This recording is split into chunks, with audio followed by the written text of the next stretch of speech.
Welcome to the Deep Dive, where we unpack compelling ideas from your sources to get you well-informed fast. Today, we're tackling a pretty big question. What really defines spiritual success? I mean, is it just the number of decisions we count, or maybe the size of a crowd, or is it something, deeper, something that keeps growing? That's exactly the challenge these sources dig into. We often celebrate conversions, right? Those moments, raised hands, altar calls, we see them as the finish line, the goal. Yeah, the mission accomplished moment. Exactly. But what if that's actually just the ignition point, just the very start of something, well, much bigger? I like that frame, ignition, because today we're taking a deep dive into an idea that really challenges a lot of conventional thinking about faith. It's about moving beyond just conversion to commission. We're exploring this pretty radical concept of multiplying disciples, which comes through so strongly in the material you shared. And our mission today for this deep dive is really to unpack why simply counting conversions, well, it isn't quite enough, and how focusing strategically on reproduction, how that can unleash this huge self-sustaining impact in your life and way beyond. Yeah, we'll pull out the core ideas, some really surprising facts, actually, and importantly, some practical ways to live a faith that doesn't just, grow additively, but truly multiplies. So for you listening, this is hopefully a shortcut to understanding a really transformative approach to faith, giving you those aha moments and insights you can actually use without getting overloaded. Okay, let's jump in. So what really hit me diving into this material was how often we celebrate conversions like they're the peak, the finish line. We count them, we post about them, and kind of think, job done. Right. But what's really eye-opening, according to these sources, is what happens after that moment. It says, months later, many of those same people kind of vanish into the background. They end up spiritually stagnant, uncertain, maybe untrained. So they were led to Christ, which is amazing, but maybe not fully brought into this ongoing life of mission. Is that the idea? Precisely. They weren't necessarily commissioned, and the sources argue this isn't just like a small issue. They call it a strategic crisis, especially now in a world that's becoming more secular. A strategic crisis. Wow. Yeah, the idea is we've settled for spiritual addition, just adding names to the list, when, as they put it, God is calling us to reproduce. We might be producing believers who know things, but maybe aren't fully activated, Missing the chance to build something that lasts beyond us. Yeah, exactly. And this leads straight to a really core biblical idea. Conversion is not the conclusion. It is ignition. Ignition. There it is again. Jesus didn't just invite people to believe something. His call was always into movement, into a way of living and, crucially, multiplying. Following Jesus automatically includes the commission to lead others to do the same thing. So it's baked in from the start. It should be. Think of it less like just adding people to a group and more like planting seeds. Seeds that grow, flower, and then produce more seeds, each one capable of starting new life. It's organic, self-sustaining growth. That's a powerful difference. It sounds like the intention right from the beginning is key. The sources really stress that the Great Commission is not evangelism or discipleship. It's evangelism unto discipleship. Right. Conversion is like the first domino, starting this chain reaction of spiritual replication. It's about a faith that moves, that has momentum, creating ripples across generations. It absolutely redefines what making disciples really means. Okay, let's unpack that core idea then, because the model for this whole multiplication thing really starts with Jesus himself, doesn't it? Absolutely. When we hear the Great Commission, go and make disciples, it's easy to miss the depth. The sources point out the Greek word, methodes. It means way more than just a student soaking up info, right? Oh yeah, much more. It's like a devoted follower who patterns their life after the master. It's about lifelong change, transformation, not just a one-off decision. And what's fascinating is Jesus' strategy. He invested in a few. It wasn't about mass rallies initially. His approach was, well, slow, wasn't it? Deeply relational, super intentional. Exactly. He focused on equipping disciples who make disciples. The goal wasn't just for them to know what he knew, but to become like him. Like Jesus said in Luke 6:40, right? Everyone who is fully trained will be like their teacher. So it's not about one superstar reaching millions directly. It's a blueprint for multiplication, a model anyone can follow. That's a huge shift. And you see this blueprint playing out in the early church, too. The sources point to Paul in 2 Timothy 2:2, where he lays out like 4 generations. Paul trains Timothy, Timothy trains reliable people, and they train others. Paul, reliable people, others. It's multi-generational transfer, not just adding, but building a spiritual lineage. And the math on this is pretty wild when you think about it. It really is. The sources give this example.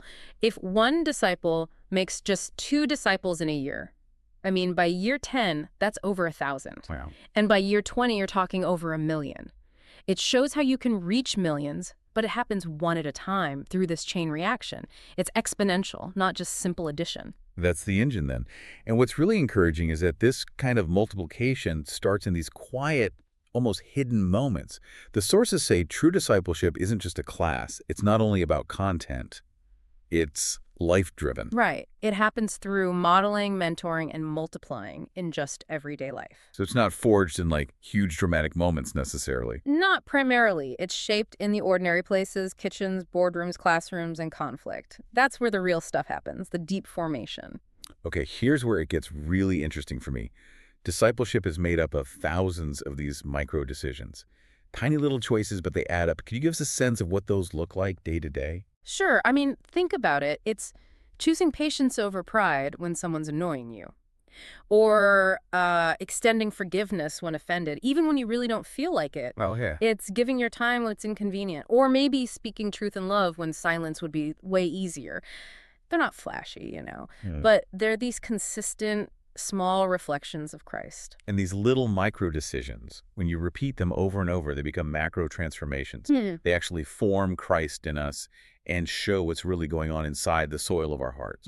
As the sources put it, what is repeated becomes what is remembered, and what is remembered becomes who we are.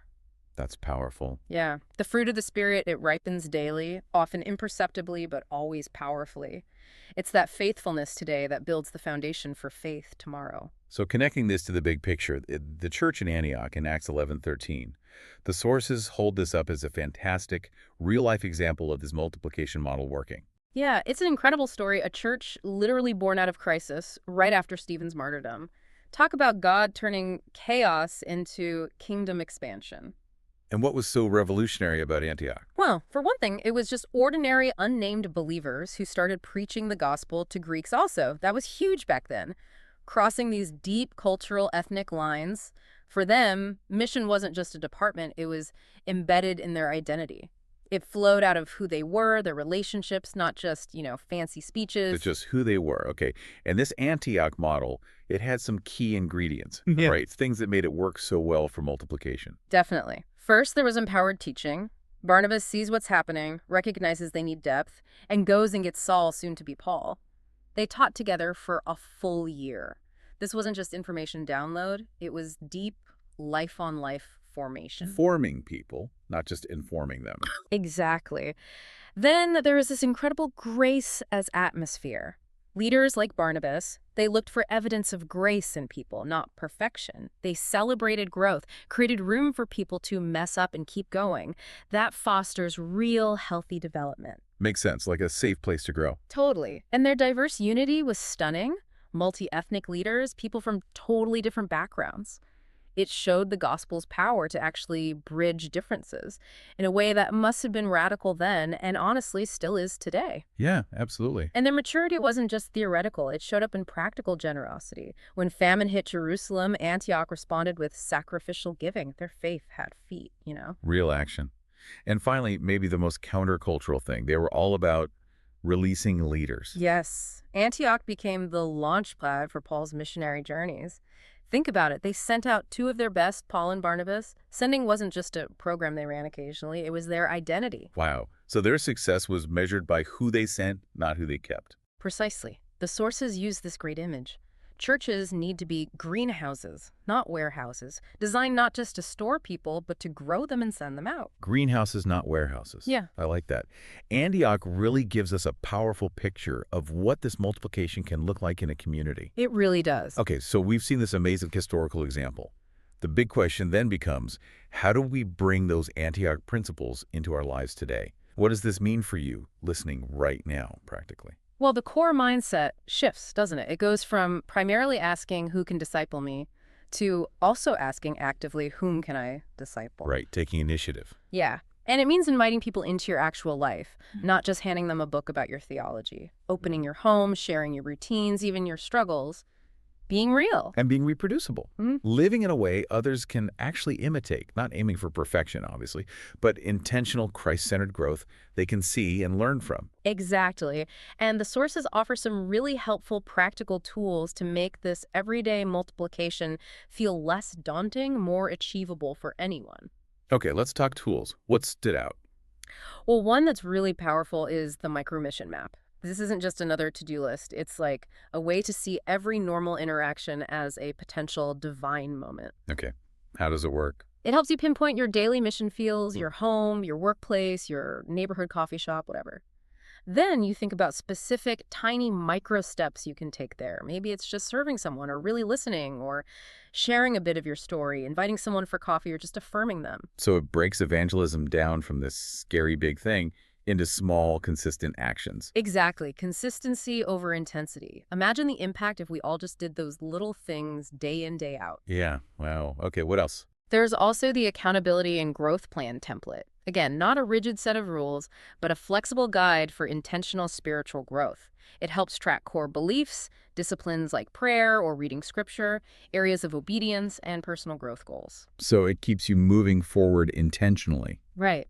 It underlines that growth needs grace and intentionality, and that accountability, when done well, is actually biblical and really helps. Makes sense. What about the triangle? The discipleship triangle. This is cool. It's like a diagnostic tool and a guide. It highlights 3 vital relationships: upward, with God, prayer, word, worship; inward, with community, authentic relationships; and outward, with the world, mission, service, sharing. Up, in, and out. Yep. And the point is, if you're lopsided, like all upward but no outward, or all inward but weak, upward your growth gets stunted. You need all 3 for stability, like a 3-legged stool. That's a great visual. Keeps things balanced. For sure. And finally, to kind of tie it all together, there's the 3D multiplication framework: discover, develop, deploy. This gives stages for making disciples who make disciples. Okay, break that down. So discover is helping people encounter Jesus, maybe sharing your story, serving them. Develop is equipping them in their identity in Christ, establishing those core faith rhythms.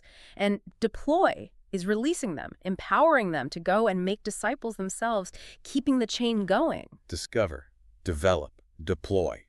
Simple but powerful. Yeah, these tools really help integrate missional rhythms into just normal life. Your job, your street, your family, your conversations, they're not distractions from mission, they are the potential mission fields. Right. The mission of God does not interrupt life, it inhabits it. I love that. It means adding that layer of intentionality to what you're already doing. Praying for neighbors by name, grabbing coffee with a colleague, listening differently. Okay, but let's be real. This journey, it's not always smooth sailing, is it? The sources definitely mention some common challenges, some roadblocks. Oh, for sure. They call them disciple deterrents, and they're pretty common.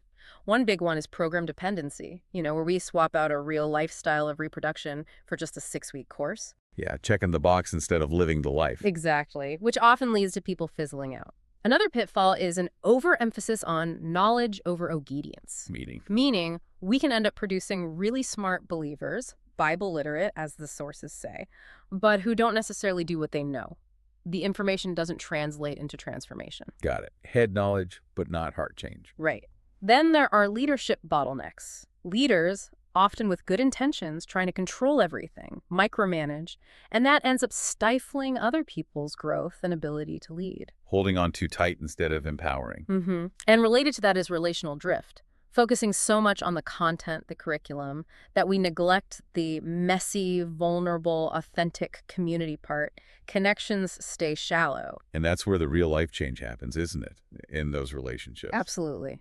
And sometimes there's simply a lack of missional intentionality. Discipleship becomes purely inward-looking, about personal growth, and it never actually reaches out to new people. The multiplication stops. The chain gets broken. Yeah. And finally, let's be honest, fatigue and burnout are real risks. This stuff is slow, it's messy, the fruit isn't always obvious right away. It takes perseverance. So knowing these pitfalls, what are the antidotes? The sources offer some remedies, right? Some guardrails. Thankfully, yes. The suggestions include shifting from being purely program-centric to more person-centric models, really focusing on the individual journey. Okay. Embedding obedience-based learning, making application and action a core part, not just an afterthought. Asking, what are you going to do with this? Right. And adopting a releasing culture, empowering others early and often, not waiting until they're perfect. Crucial. Creating safe, transparent spaces where people can actually be honest, confess struggles, receive grace. That builds deep community. And reigniting that missional urgency, keeping the outward focus alive. While also cultivating restful sustainability. This isn't about frantic activity, it's about finding rhythms you can maintain and celebrating the small wins along the way. That's huge. Celebrating progress, not just perfection. Exactly. It's all about building a resilient, reproducing culture, not just running programs. It's about making sure that echo starts and then keeps going. Wow. Okay. So we've really covered a lot. We've unpacked why conversion is, well, it's ignition, not the finish line. We explored Jesus' own model of intentional multiplication. That focus on the few. We dove into the surprising power of those everyday micro-decisions. The small choices adding up. And saw Antioch as this amazing living blueprint. And we even got into some practical tools and strategies for you to actually embrace this mission in your own life. Yeah, this deep dive, it wasn't just about understanding a cool concept. The hope is it equips you listening to live a life that truly makes a difference, moving beyond just your own growth to really impacting others multiplicatively. So the sources leave us with this really provocative question. It's not just, are you a disciple? But maybe more pointedly, is your life making disciples? That hits home. Yeah. So here's something to mull over. If your spiritual legacy, at the end of the day, was judged not by how many people you personally taught or influenced, but by the number of people they went on to disciple. Yeah. How might that change your daily strategy, starting today? That's the challenge. Let the echo begin. And may it never stop.